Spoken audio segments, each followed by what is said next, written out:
Hello, Canucks fans, and welcome back to another episode of the Canucks Conversation, brought to you by the great folks over at Zephyr Epic. Woo! You can use promo code Hockey Season, capital H, capital S, all one word, Hockey Season. That will get you $5 off your order at ZephyrEpic.com. That is ZEPHYR Epic.com. COM. Does COM stand for computer? Nope. Okay. Zephyr Epic is locally owned and operated out of Surrey, British Columbia. My final pack, those folks at Zephyr Epic, clip this for them. Zephyr Epic, I'm coming out there. I'm coming back. This is my last pack. I'm coming out to Surrey again here soon. I need the Andrei Kuzmenko Young Gun. Yeah, we haven't got it yet. I did the whole box and nothing. We'll open. We'll see if we get it here. Zephyr Epic, we should also mention free shipping Canada-wide on any order over $50. So be sure to go check them out online or at their retail location, like I said, in Surrey. What'd you pull? Okay, when you do these these insert cards, these cool cards, like I've got a Dazzler card here. When you do these Dazzler cards, do it for the stars, right? Get your Panarin, your McDavid, your Did you pull a Radko Gudas? Get your boys worse than that. Worse. I didn't even know of this player. Okay, give me team. We'll do a little puck Goku of our own. Give me some hints. Stars. Okay. Dallas Stars player. He's a center. He's 6'3". I'm gonna guess Swedish. I've never heard of this player in my life. Why is he getting an insert? Is it Esa Lindell? No. You've never heard of this player? Defenseman, I think. You said he was a center. Yeah, isn't Lindell a center? Defenseman? No, I thought Lindell was a forward. No, anyway, he's a defenseman. Frederick Karlstrom gets his own Dazzler's card. I never heard of that guy either. I'm sorry, but who the hell is that? I think it's a pink one too. I think that's a good insert. But that's the last pack we got. Zephyr Epic, I'm coming. So usually we get better cards than that. If you want to get your own, go to Zephyr Epic. That is ZEPHYR Epic.com. Quickly, I wanted to get this in. Happy birthday to regular listener and commenter of the show, Vincent Jericho, who's turning 63 today and said he would like to see the Canucks win soon. Happy birthday to Vincent. Vincent, thanks so much for the support. I saw you talking about the prospect reports over at Canucks Army. We appreciate it. You're 63. That's all I could ask for. If I get to 63, I'd be happy. That's right. It's all free money now. Still be golfing though at that age. Yeah, it's all free money after 63, baby. That's right. Congrats. So happy birthday again to Vincent. Thanks for listening to the show. We appreciate your regular support. Can I get into something? Let's go. Last night I went to a comedy show to support a friend. Not even a friend. Support a friend's sister who was doing comedy. I think she was pretty good. The rest of them, definitely. There was a lot of friends and family in attendance. Well, be nice. I know it was early, and there was I'm not a comedian. I don't know how to do stand-up comedy. But the one thing I noticed was like, hey, you got to be able to flow the jokes into the other around the mountain, tie them together. You can't go up and talk and be like, and also, and then just like completely switch. Yeah. That's like, I think that's the art form of stand-up comedy is like blending it all together and then like getting something that you pulled back from a first joke into your third. Like, I feel like that's the part that I like about it. It's like a puzzle coming together. Yes. You want to, you don't want it to be known that, hey, here's my joke. Yes. I'm going to tell you this joke. Yeah. You want it to be a flowing kind of, we're chatting, we're talking. And, after seeing really good stand-up comedians, when you see bad ones, But you know what? Here's the thing. Listen, is all those good stand-up comedians, I don't know how much you follow stand-up comedy and stuff, but like, I was reading Sebastian Maniscalco. You know who that is, right? Sure. Yep. Stand-up comedian, big guy. I was reading his autobiography, and he talked about when you're starting out, just how bad everybody is and how hard it is, right? Like Sam Morril, for example. I went and saw him at the Vogue Theater. He says the same thing. Like you suck when you start. And the only way to get better is by performing in front of people. So if you're a stand-up comic out there, or if you're one that Faber saw last night that he's shitting on. I didn't say anything bad. You just swore on the show. You're not allowed to do that. I'm not talking. I'm just saying it. I didn't say they're bad. I just said they weren't good. But they're trying and they're going to get better. They have to be bad to start. I respect that. Nobody's great when they start stand-up comedy. I'm on the I see someone's going off about the taurine here. I'm on the Skittles again. Although, have you seen Dave Chappelle at like 14 making his like stand-up comedy debut. Those people are different, man. Those people are like some comedians just have it. Sam Morril has a joke. I think hasn't Seth Rogen? He was doing it as like a teenager here in Vancouver. Yeah. Sam Morril has a joke where he's talking about Dave Chappelle getting canceled. He's like, I don't think he was canceled. He's like, if Dave Chappelle was canceled, you see him performing here at the venue he was performing at. Damn, that was a good joke. That was a really, really good joke. Good. These Skittles, this energy drink here. Yeah. You know when you get when you're eating Skittles. Yeah. And there's a one point where you haven't chewed all the Skittles so much yet, but they're a little bit softer, and then you do get your first good bite of like a full mouthful of Skittles. That's what every drink. This thing, I need a damn sponsorship from these C4 people here. I would sell the hell out of these things. I probably already do. Lisa in the chat said Bert Kreischer is hilarious too. Lisa, we just did a Patreon moments ago. Is it posted yet, Chris? It's posted, yep. It's posted, just got posted. We just did a Patreon moments ago because I'm back in person with Faber here today. Where we talked about Bert Kreischer, and we actually gave you a shout out as well, Lisa. We knew that you like Bert Kreischer, so we did that. Lisa thought that I would like Bert. Speaking of Bert, no, I'm just kidding. No. All right, let's get into it. We have a couple topics to get to, but we also have some news and notes. So can we start with this? Can we start with Alex Galchenyuk in Arizona? Yeah, I was going to say that. I haven't read the outline as I normally do. I haven't read the outline, but Alex Galchenyuk signed 12 days ago by the Arizona Coyotes on a 1-year deal. Yep. He's released today, or excuse me, not released. They have to terminate his contract. He's put on waivers for purpose of a buyout. For contract termination. The NHLPA says they're investigating it. We don't know much about the story right now. It is very bizarre. There was a report, I think it was from Wyshynski over at ESPN, that the Coyotes found something out or something about Galchenyuk that they weren't aware of before when the contract was signed. I'm going to pull it up so that I actually get the verbiage exactly right. Sure. But it's really weird. And you look at Alex Galchenyuk, third overall pick in the 2012 draft. Guy scored 30 goals once, like a long time ago with the Montreal Canadiens. He was once a top prospect. And remember, when he was getting traded, a lot of teams that traded for him thought, we're going to be the ones that get him back on track, right? Like, wasn't it Galchenyuk that the Leafs reporters were all like, how the Toronto Maple Leafs rebuilt Alex Galchenyuk after 2 games or something like that? Yeah, he got into 26 games with them, as well as the Marlies. That's where I remember seeing him play with the Marlies. But bounced between Arizona a couple times, Pittsburgh, Minnesota. Yeah, the player's really bounced around. Hasn't really found that fit, and had a hell of a season in the OHL before he got drafted there. 61 points in 33 games. A nice little draft year before he jumped right into the NHL. He had a good run of seasons. It's just the last few years he's really been bounced around a lot, I think. So it's not like he's had a solid NHL career. 650 plus games, so like good for him. But yeah, you're right, third overall pick, right? So expect a lot there. An NHL source tells ESPN that the Coyotes had discovered an off-ice situation impacting Galchenyuk that was previously unknown to the team. Look, we're not going to speculate. We're definitely not going to try and speculate about this. Sure. It is a very interesting conversation and one that we're going to be following kind of closely because look, it's the middle of July. There's not much to pay attention to. Yeah, I'm very curious what comes of this, especially with the fact that the NHLPA is investigating. You wonder. You wonder. We're not going to speculate too much, but it is something to keep an eye on. Final thing on Galchenyuk that I wanted to talk about. Guy has never spent more than 2 consecutive teams with any of these teams that have gone out and acquired him. The team that he spent the most time with, aside from Montreal, is the Arizona Coyotes. Yep. Spent 2 seasons with them, non-consecutive. Right.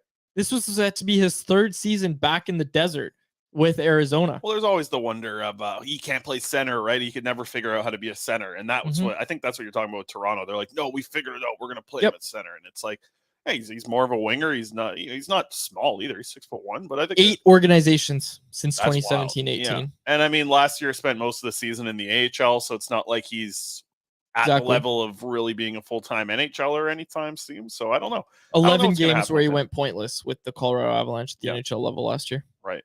All right. Well, that's your news and notes for around the league. You're good. Galchenyuk, you got it all. I got nothing else on that. Let's Rick Tocchet's been running around every other podcast, dipping and dodging us though, unfortunately. Yeah, because he knows what I'm going to say about that video of him in the 80s, the 90s, breaking the spaghetti in half. I was going to ask you about that. Holy cow. Thing. You know what? I wasn't going to go to training camp, and now I am. Okay. Just to talk to Rick Tocchet about that. Listen, he's grown up too and changed. I've snapped a spaghetti like everyone's in my lifetime. I have, for sure. I'm not surprised if Phil DiGiuseppe asks for a trade request after seeing that video. Yeah, that's a good point there. Anyways, Rick Tocchet, he wants Vasily Podkolzin to let it hang. He said he wants Podsy to let it hang. What were some of the takeaways that you had from he went on Halford and Bruff and then Vancast? I don't know podcast names. I just know who hosts them. Harmon and Far End. Yeah, Harmon and Far End show there. Well, everybody's always swapping around. We're the gold standard. We keep the same host, same everything. Are we the longest tenured in like the regular of same hosts? I don't think so. Well, it depends, because if you're keeping like just the same hosts, Halford and Bruff went 1040 to 650. Pucks on Nets changed with the rash coming in. Although Halford and Bruff, it's not their fault. Changed a little bit, but C4 is the longest running. I didn't ask that. I didn't ask. I said same hosts, same. I guess we changed formats, but same. We're still a podcast. Yeah, we're still a podcast. All that sort of stuff. Are we the longest tenured? We have to be at this point. With the same host, maybe. In the market? Maybe. Rink-wide, I think, is 3 years. We're longer than that. Rink-wide, we're longer than. Yeah.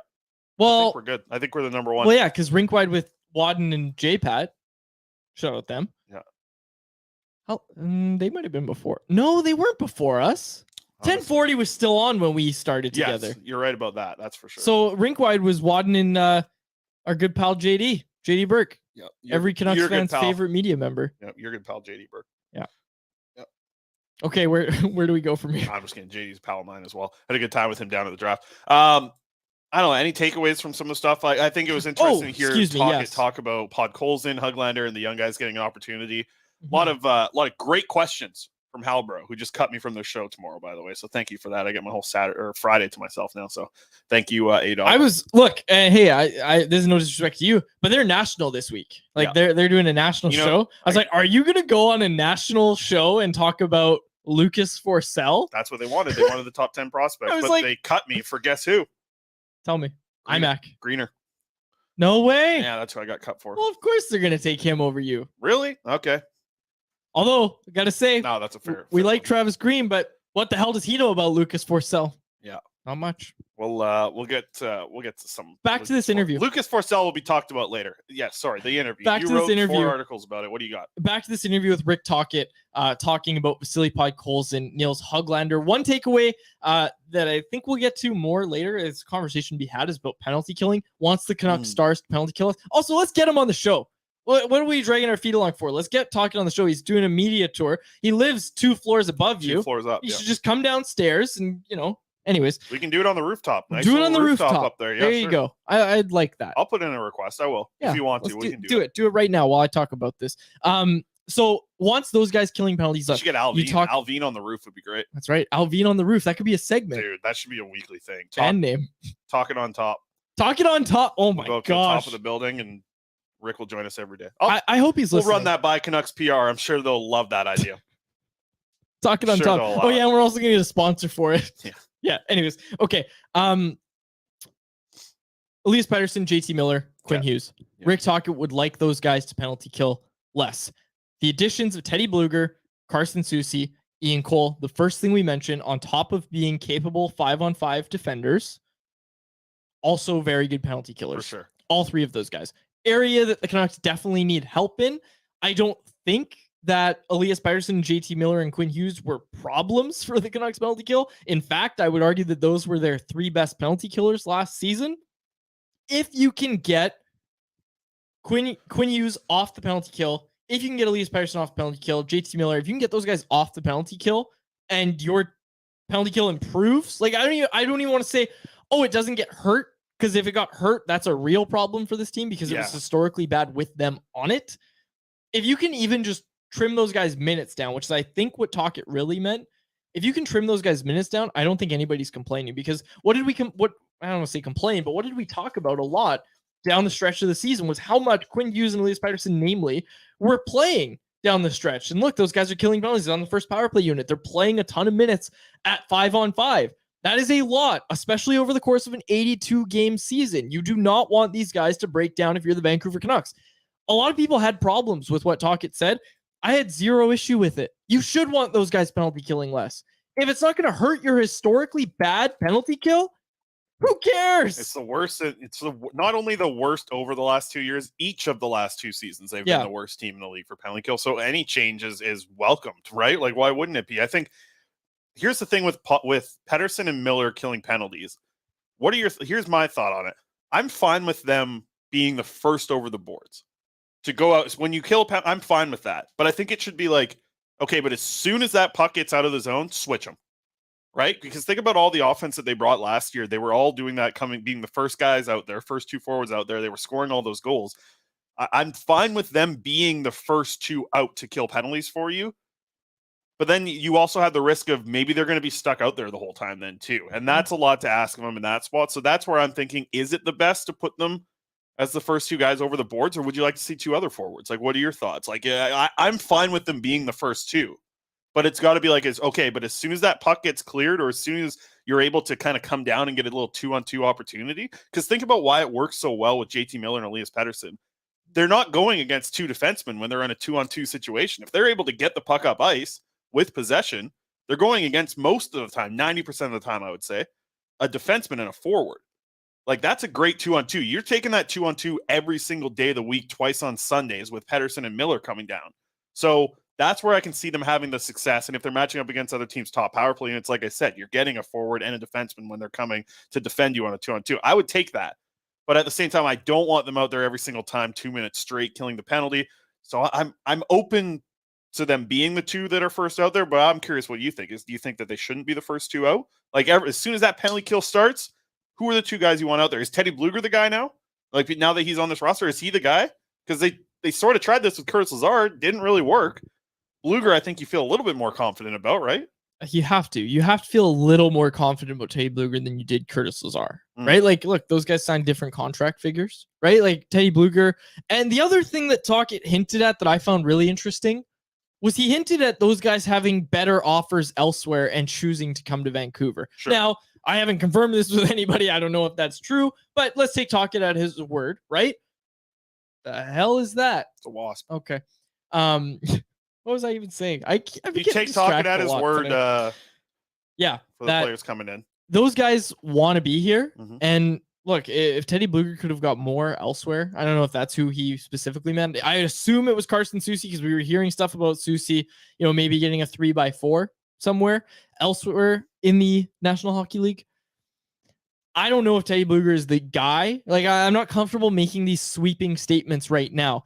I do know that in principle, having Elias Pettersson and JT Miller not be your top penalty killers is a good thing.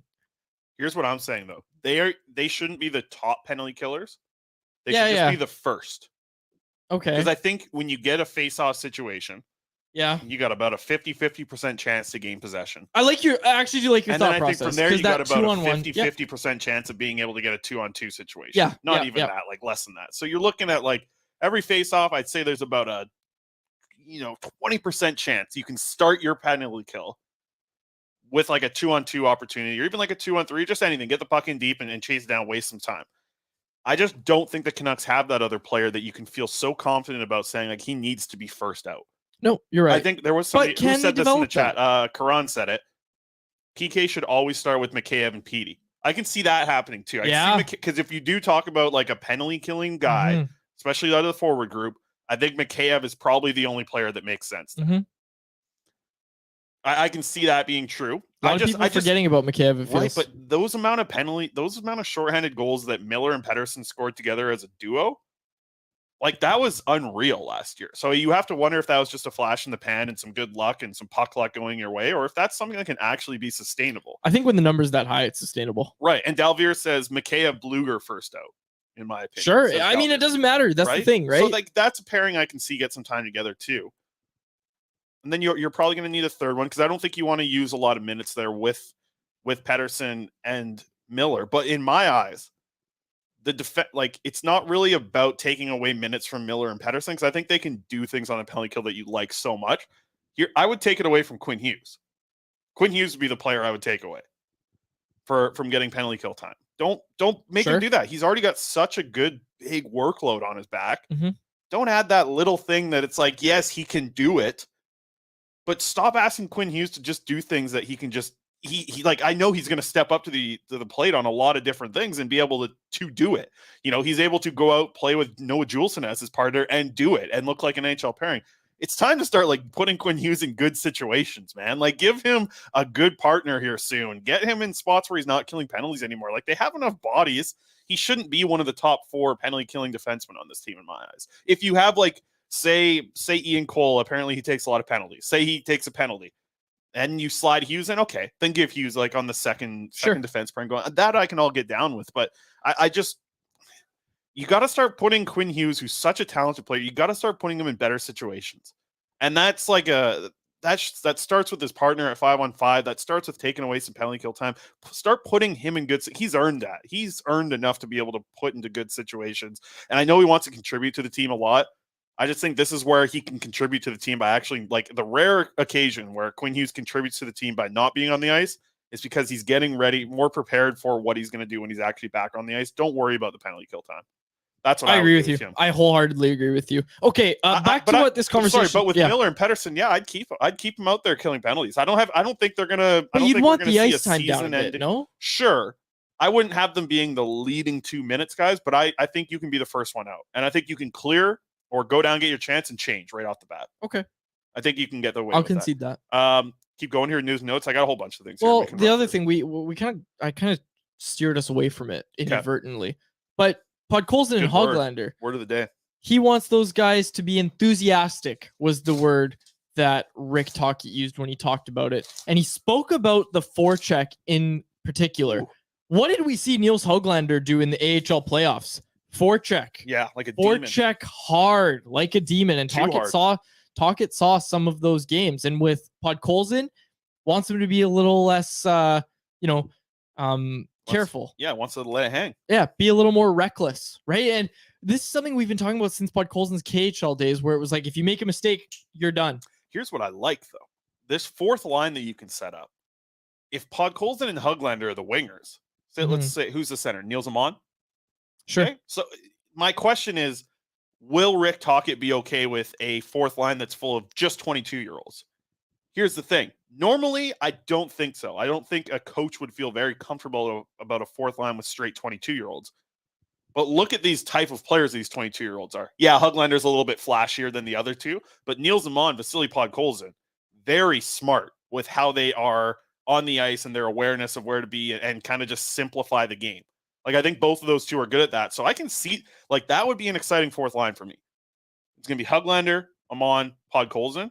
I think you're giving Amon a chance to find some offense there because really Podkolzin and Hoglander can bring you a lot of offense, especially in a fourth line matchup role where they're matching up against other teams' fourth lines. You're going to be able to get some offense out of that trio there.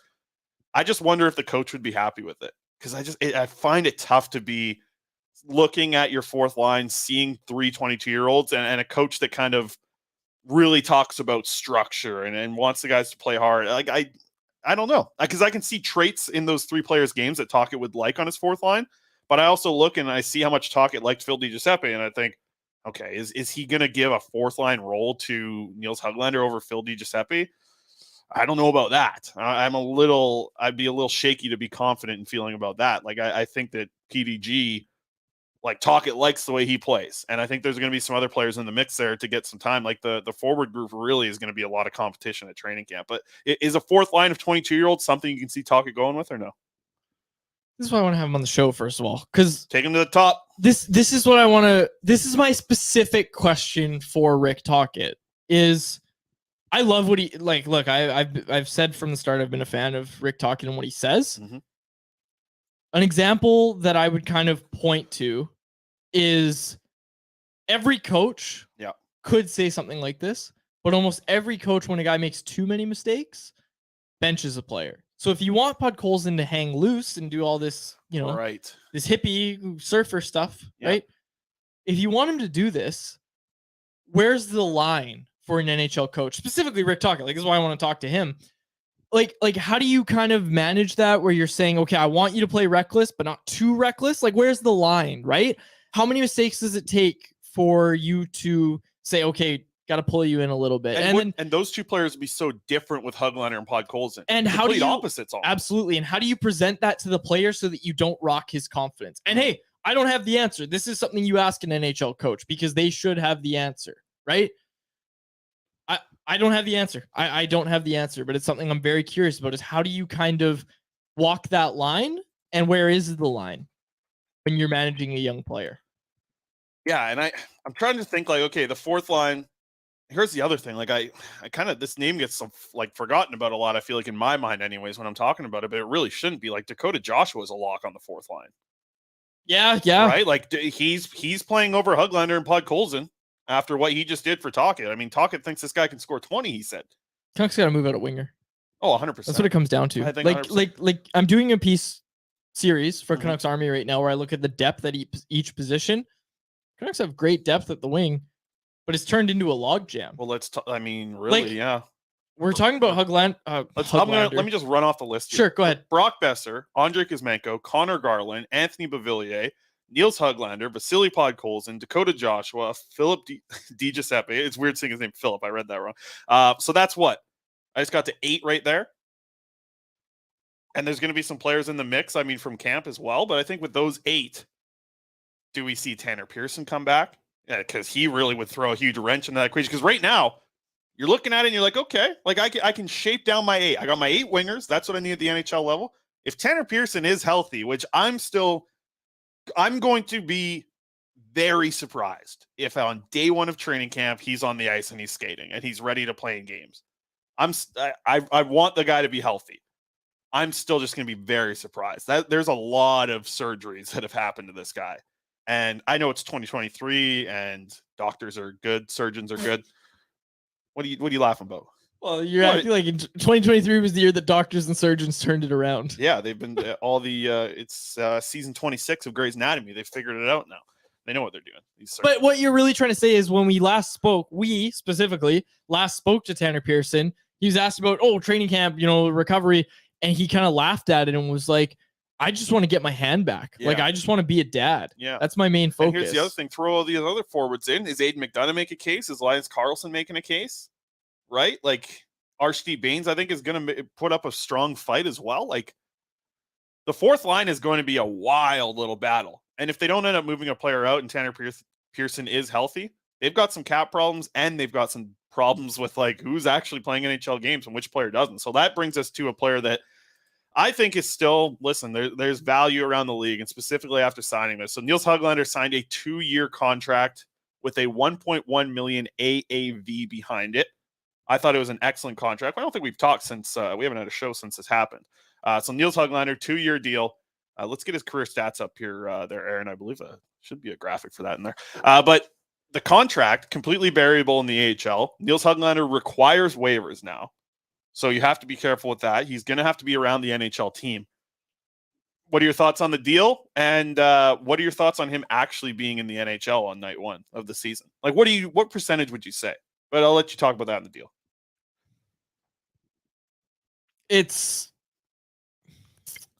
I don't want to talk out of my rear. Okay.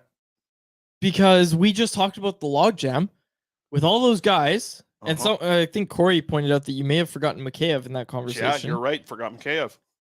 That's 9 wingers that are healthy, that I'm confident are healthy on day 1. And Tanner Pearson makes 10. Yeah. I don't see Nils Höglander. Too many damn wingers, man. Like, he's probably going to make the roster because Dakota Joshua could play 4th line center.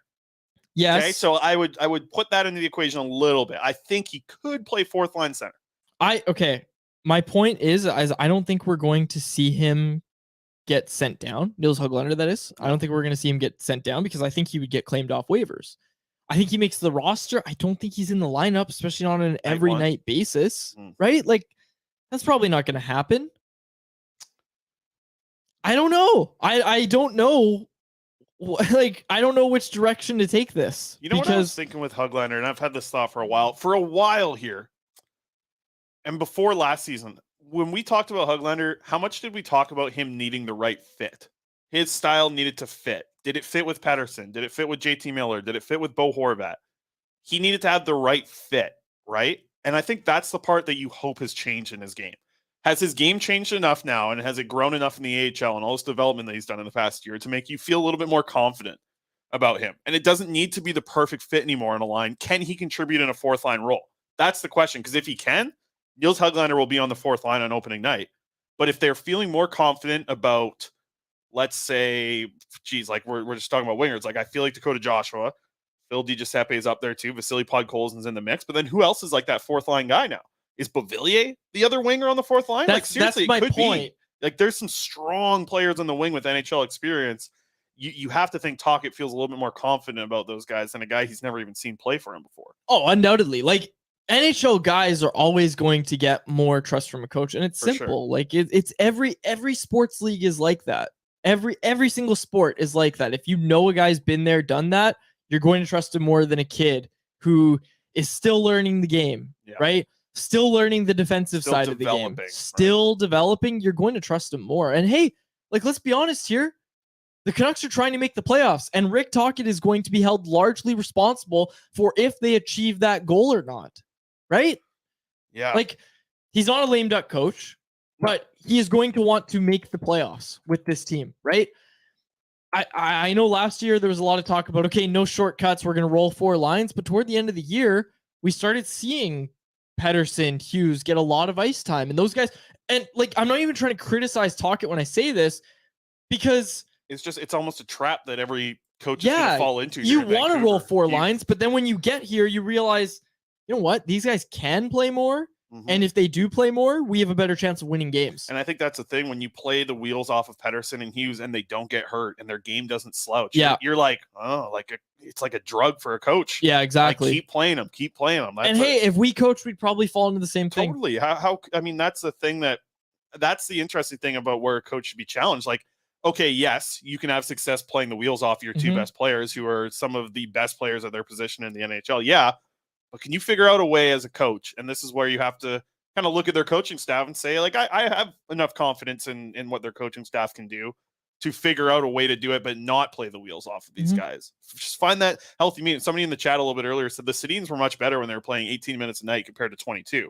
I think you saw some of that in the Torts year, right? Like Torts played the wheels off of them and it didn't look as great. It was kind of the beginning of the downfall of their like real high points production, really. And I wonder what happens in a similar boat of what does Pettersson look like when he's playing. Like I'd still like to see Pettersson over 20 minutes every night for sure. Like closer to 22 minutes a night type of thing, depending on his special teams time. But Quinn Hughes doesn't need to be near 30. Quinn Hughes shouldn't be over 26 most nights. Like 25 is a nice, I think, a good amount of time for Quinn Hughes. You're playing him like more than a third of the time at 5-on-5, and you're playing him on more than 75% of the power play time. Like I think you can figure out a little bit better to find the balance there. But like I said, it's like a drug. Like once you start getting it and you're rolling, like it's hard to get off that. That's for sure. Playing the wheels off these guys. Anything else you want to add to Hoglander there? Okay, no. Good. Let's go. Final thing of the news and notes. Abbotsford Canucks announced their AHL schedule. Just a couple of things quickly to take away. We're looking at 76 games in the Pacific Division. They're going to play all of their Pacific Division rivals a total of 8 times, 4 times at home, 4 times away. And then they're going to play a total of 20 games against their Canadian opponents, facing off against Manitoba and Laval 4 times while taking on Calgary 12 times. Woo! A lot of games against Calgary Wranglers, baby. 12 games, Toronto Marlies. 6 at home, 6 away. No Toronto Marlies. So no Abbotsford Canucks games will be on Sportsnet. No, unfortunately. Confirm that. TSN actually is where the Marlies are on. Oh, really? Yeah. Nice. I believe so. Anyways, and then aside from that, there will be at least 1 home game on every day this week, this season. 12 Saturday games, 7 Friday games, 6 Wednesday games, 5 Tuesday games, 3 Sunday games, 2 Thursday games, and 1 Monday game. So every single day, there'll be a game out there at the Abbotsford Center. So could be good one. Good stuff out there. Nice to be excited about that. All right, I really want to have Tocchet on the show. Get that requested. I will. And on the rooftop. That's what we want. We want in person. I would do it, yeah. Roadcaster will set up 1 camera on all 3 of us. That'll be fun. That'd be a good one. We'll see what PR has to say about it. Let's get to your thing. You want to learn from other sports. Okay. Talk about this. Because you got your baseball show now. You're already clocked out of here. It's weird. It's so weird seeing you make graphics and do an outline and all these things on your other show. I didn't know you were capable of doing any of those things. but you're able to somehow, I didn't know you're able to edit, you're able to post, you're able to do everything that I do on this show.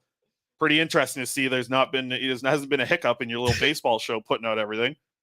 And then the audacity that you have to send me and be like, hey, how do you like these graphics? How do you like these graphics for my other show? And they're nice graphics. I say, you haven't done a hecking graphic for us all season long. I was making graphics for the Canucks Army socials account. I never seen it for Canucks Combo. That's for damn Canucks sure. Combo, that's your job. I show up, look pretty some days, and talk. Talent. That's what I do. Yeah, you're just talent. I'm just talent. That's what's in my contract. Jeez.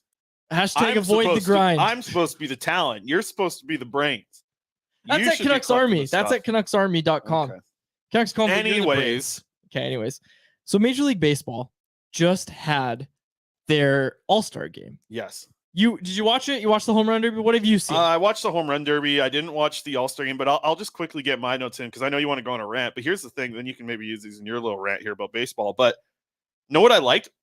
So the ESPYs was last night too, right? Mm-hmm. That just happened. So it's like this is the worst time of year for sports. That's the worst day of sports when the ESPYs are on. There's no sports going on. But what I did see was like MLB did a great job of stretching this All-Star game out a week long. They had the prequel, they had like the celebrity game, they had the Home Run Derby, they had the All-Star game, then they had the ESPYs, and then they announced their schedule. They were able to get a full week where they are the sport in prime time in North America to look at with news. That's a really good job from the MLB. I'll say that. Say what you want about the sport and the All-Star game and all that stuff, but they did a really good job of creating a full week's worth of news. You must love it on your show that you do a million graphics for every day. It is great. And people don't want baseball rants on this show, and I understand that. But this is tied to hockey. Like the whole point of this is that I was watching, and this applies to a lot of different leagues. You see things in other leagues that you like and you want to see the NHL implement because they want to grow the game. Corey Anderson made a good point. No one watches the game. Totally. Yeah, I hardly watch the All-Star game. New starting pitcher every inning. It's not my cup of tea, which whatever. It's fine. Whatever. The All-Star game itself is fine. What can hockey take away? The point That's what Dan wants to hear. Dan says no baseball rants. The point is the Home Run Derby rakes in viewers. A lot of people watch the Home Run Derby. Non-baseball fans, I know this because my girlfriend doesn't love baseball, and her eyes were glued to the screen when the Home Run Derby was on. And I'll tell you what, Chris, the arena, 40,000+. Sold out. Tickets are $1,000 at T-Mobile down there. Yeah. Okay.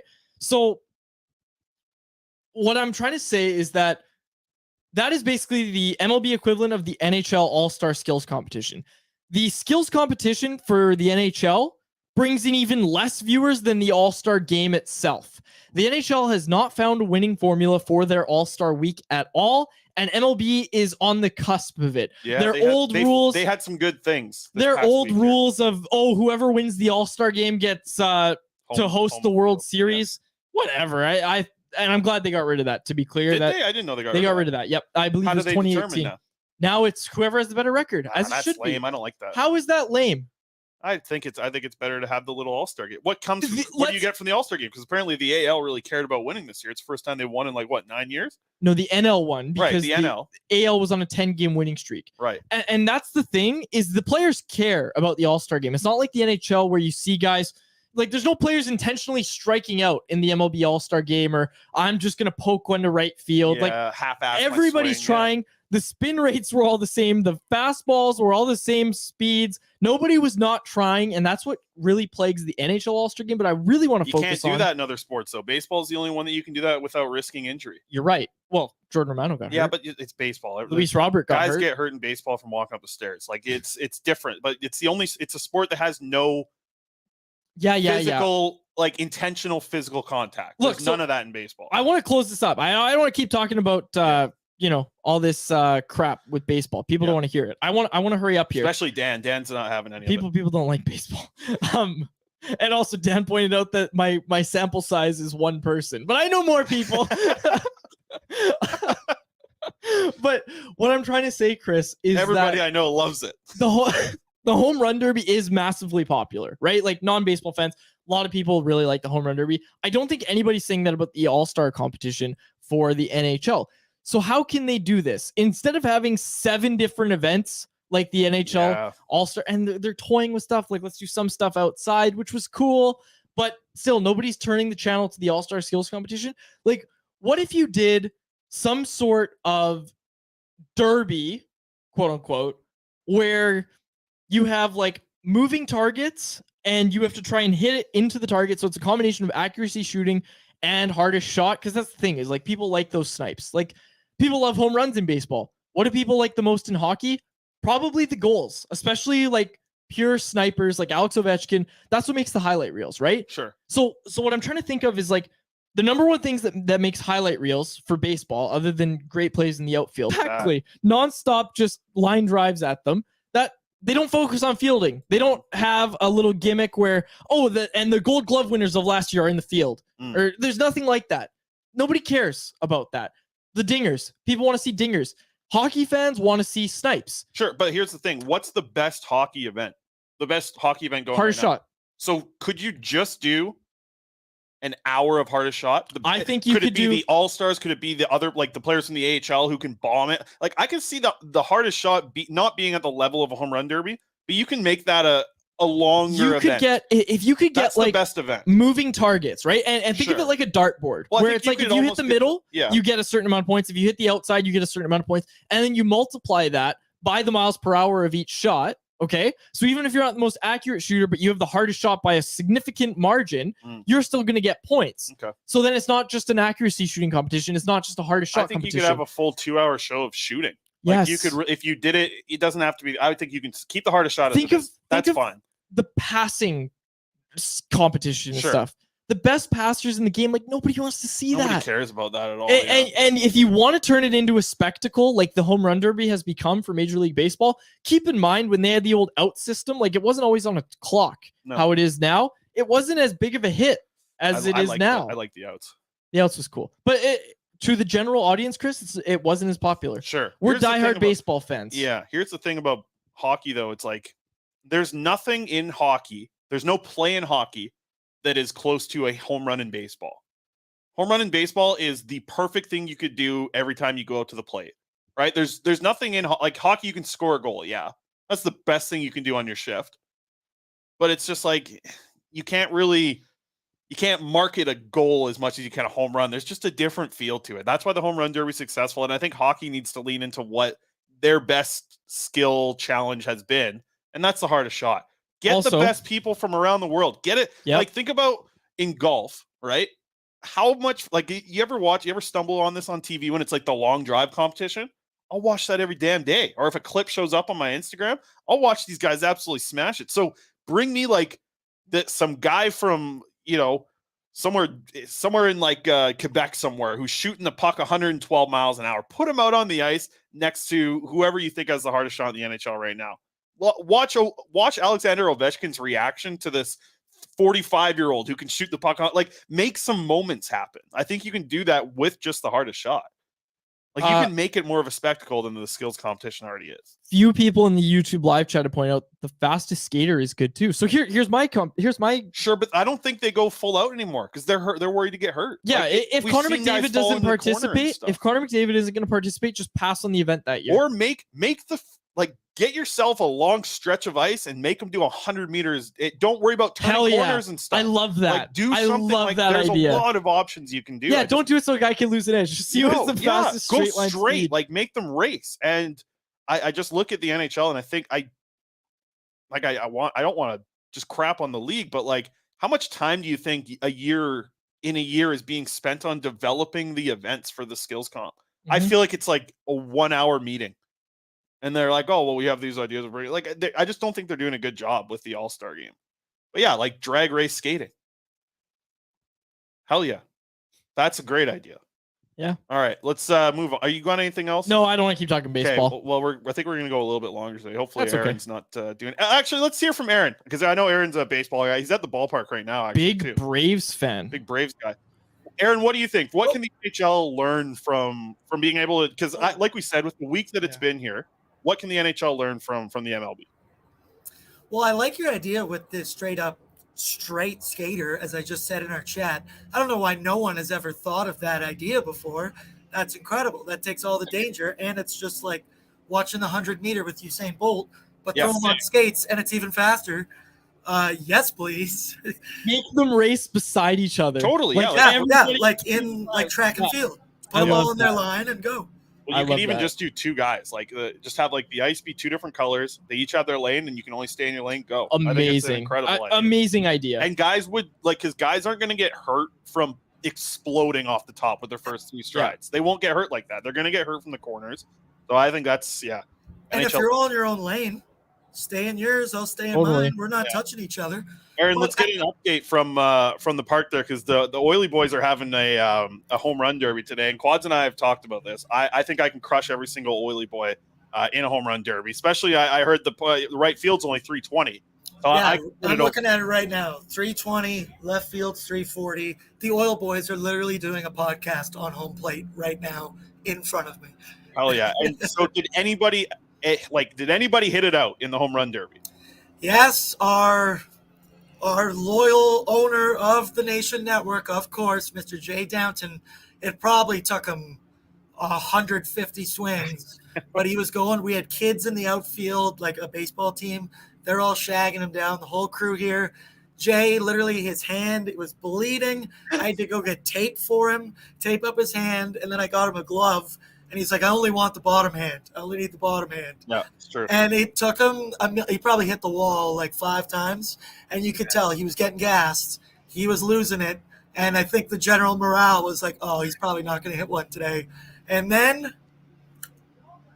holy cow, we all like, oh my God, is that actually going to go?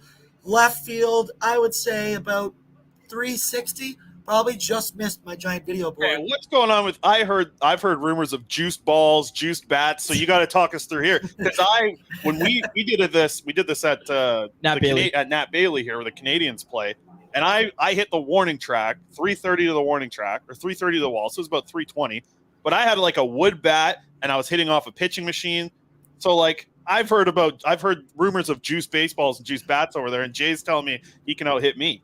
Well, if we had access to juiced baseballs here in Edmonton, our team would be better than like 8-24 that they are currently, because I would be leading that charge. No juiced balls, but I did. One of the players is injured, so he's staying behind. So I called him today, and I was like, hey, you got any corked bats or anything in there? Like, is that even a thing anymore?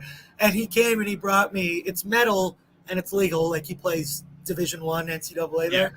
And it's the most legal, like, metal semi-corked bat that you could have. So I brought it to Jay. I don't know if he actually used it when he was hitting it, because we had a million bats. It was like a hockey player just picking through sticks, and it was, it's the bat's problem. It's not me. It's not my problem. It's the bat's problem. Yeah. And then he eventually did. I will look into what bat he hit it with. Yeah. I have the replays all up here. I'll take, I'd go up against Downtown Jay in a home run derby. I would take my chances there for sure. Dude, I feel good about it. Come down. I'm here. I organized the whole thing. I'm still in the press box. Yep. We love hitting dingers out here. All right. Okay, I have one final. I want to get to prospect rankings. Well, yeah, that's the thing. I remember we talked about this. Thank you, Aaron. Thank you. Aaron, pull up the graphic here. We've talked about this.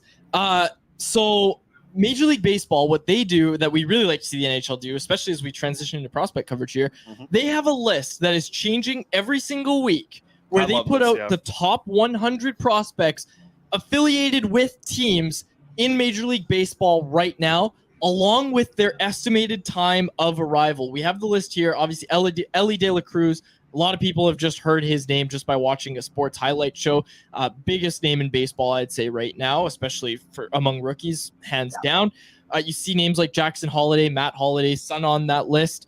I would love to see this for the NHL. Yes. And obviously with the NHL, Connor Bedard would be at the top. Sure. But I would be interested to see who else is there. And we have no idea, because nobody does this. Like nobody is doing ranking from MLB pipeline. And this is something that Major League Baseball themselves do. I would love to see the National Hockey League do this. I would love to see it. Yeah, the thing I like the most about this is the ETA. Like that's just what I like. What are your thoughts, Aaron?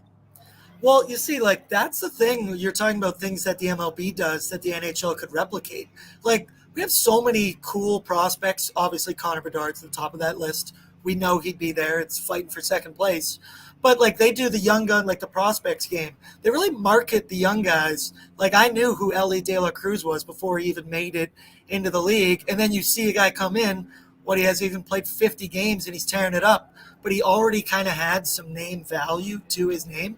If the fact that I knew him up here in Edmonton, Alberta, Canada. So I like the list, and I just think that there's more they could do with prospects. I don't know what that is. Is it a young guns game? Is it a young guys skills thing? That's above my pay grade, but I know what I want to see, and it's something like that. Hey, you know what? Like the All-Star Week down in Seattle, they do it every year. The Futures game.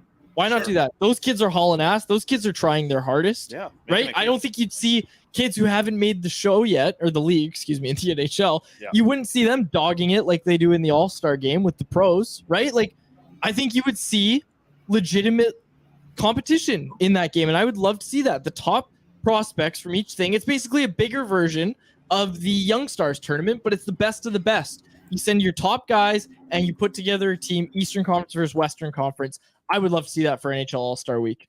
That would be massively popular. Yeah. All right. I want to get to the Canucks prospect rankings. Let's go. Just want to make sure my video. Okay, there we go. She's to be connected now again. Get me all caught up here. I'm watching it back now. It's tripping on me. But we are good. Let's get to the Vancouver Canucks prospects. We're working our way through the top 10 right now. Today, I want to get from 10 to 6, and next week we'll spend some time talking about 5 to 1. Let's get the board up here, there, Aaron. Let's see. So we got our top 10. Coming in at number 10, Hunter Brustevich. I do want to bring up the 57 points in the OHL last year, the right shot defenseman. Led all defensemen that were drafted this past year out of the OHL with 57 points. So expect him to get even more next year. And it'll be interesting to see him kind of battle with Kirill Kudryavtsev as being some of the top scoring defensemen out of the OHL. So we're watching for that. Arshdeep Bains comes in at number 9. Had a real good season in the AHL. We talk about him a lot. NHL talent here coming up with him. Cole McWard. I think this was the strangest one for me in the top 10 because it was like there could be a lot of potential there. There could be a lot of really good things coming from Cole McWard in the future. There might not be anything. He just happened to get into NHL games, but I do like the player. I like the size. I like the reach. There's a lot there with him. I think him developing in the AHL is a really good thing for what's going to happen with McWard. And then Lucas Forsell comes in at number 7. Obviously, he ripped it up. 11 goals in the 35 SHL games. Finished the season just on an absolute rip right now. So he comes in at number 7. And then Danila Klimovich. I wanted to have him in the top 5, but he comes in at number 6. I really think he has a chance to be a top 3 prospect by the time we do this rankings next time. And that'll be probably around the trade deadline, maybe a little bit earlier than that, maybe post World Juniors. We'll figure that out. But I want him to be a top 3 prospect. I just couldn't put him ahead of our top 5. So you can probably guess a lot of people could guess the top 5 remaining. I won't spit it out there, but enough people that follow this show or listen would be able to tell. Both. And Jesse says Forsell could be even higher. Yeah, I think with Klimovich and Forsell, you could. I think they're at the point now where I wouldn't put them in the top 5, but I do see a world where they can get into the top 5 pretty easily with a good start to the season, a good run in the AHL and the SHL. Which one of this list were you a little bit most surprised by in the 10 to 6 range? I would say I was most surprised by Cole McWard, but I think you did a really good job. The article's up on CanucksArmy.com right now. I obviously read it before anybody else. Yeah. I think you did a really good job of explaining why he's where he's at.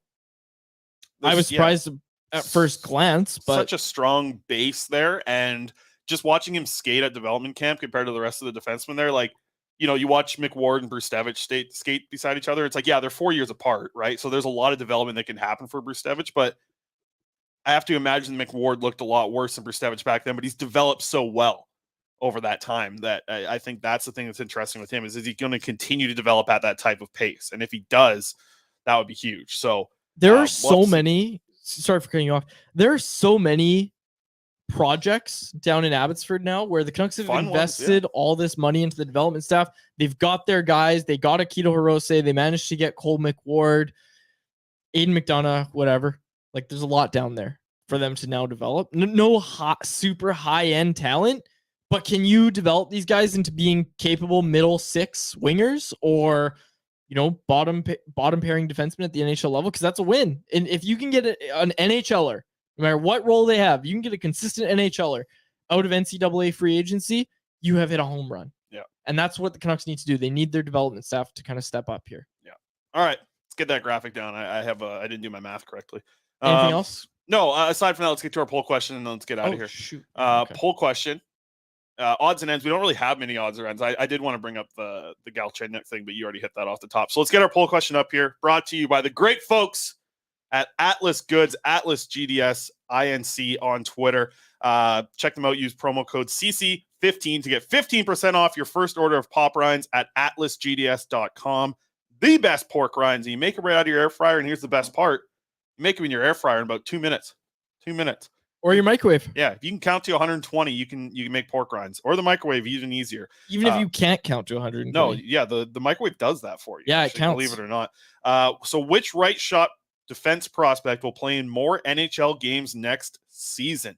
Our options: Jett Woo, who's 22 years old, Cole McWard, who's 22 years old, or Filip Johansson, who's 23 years old. Our fourth option: I'm Angry Quads.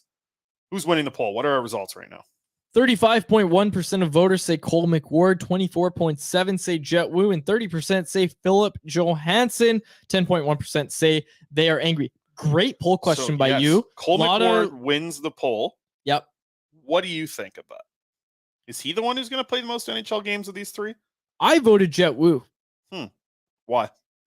Because, and look, he got the fewest votes aside from I'm Angry. Yeah. I voted Jett Woo because I thought he took huge strides last year in Abbotsford, and I think he's going to try to build on that on that this year. You assume Christian Wolanin's gone as in up with the NHL, right? The spot is there for Jett Woo to now be the guy down in Abbotsford on that blue line, right? Like you have Jack Rathbone. Yeah, I don't want to forget about Jack Rathbone, friend of the show, but Jack Rathbone's going to try and make the NHL squad, right? Yep. Jett Woo's probably not there yet, but he's going to try and take a massive step. This is the guy that Ryan Johnson, excuse me. Wow. I was just talking about Ryan Johansson in an article about Galchenyuk. Yep. Who got traded 3 weeks ago. Anyways. Wow, it's been a while. Yeah. Ryan Johnson said of Jett Woo that this is a guy who's going to play NHL games, right? Yes. Like he's probably going to get a shot in the NHL. Like he called it on the cusp of at the end last year. That's right. Didn't get an opportunity because of guys like Cole McWard coming in and Keto Rose on the NCAA deals who got the NHL games. If there would have been a call-up option, I think you would have seen Woo. But so how many games? You picked Jett Woo. How many games would you think in the NHL season? The Canucks blue line is kind of loaded now. Not loaded with talent or anything, but it is loaded with bodies. There are a lot of guys. So I don't think any of those guys are going to play many games. I just think Jett Woo's probably going to get the longest shot. He also 8? Yeah, between 8 and 15. Yeah. Between there. That's he can play the left and the right side. Yep. I think Filip Johansson is probably the last. Like I would say Cole McWard and Jett Woo are very close for me. Like I would have those two very close.